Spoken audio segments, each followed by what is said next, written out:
ഞങ്ങളുടെ കർത്താവിന്റെ ദൈവമായ ഞങ്ങൾ പരിശുദ്ധ നാമത്തെ തിരുസന്നിധിയിൽ മുഖാന്തരം ഞങ്ങൾക്ക് നൽകിയിരിക്കുന്ന ഭാഗ്യത്തിനായി ഞങ്ങൾ നന്ദിയുള്ള ഹൃദയത്തോടുകൂടെ കർത്താവിനെ സ്വീകരിച്ചു.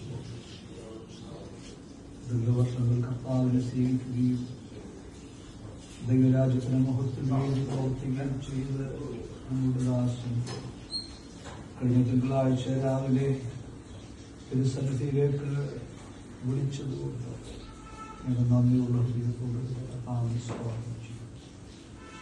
ഒരുവരത്തെ ശുശ്രൂഷയ്ക്കായി കഴിഞ്ഞ ദിവസങ്ങൾ ഈ ഭൗതിക ശരീരം വാസ്തവിൽ സൂക്ഷിക്കുവാനായി ഇന്ന് രാവിലെ ഞങ്ങൾ വീണ്ടെടുത്ത് ശുശ്രൂഷയ്ക്കായി ഭവനത്തിലേക്ക്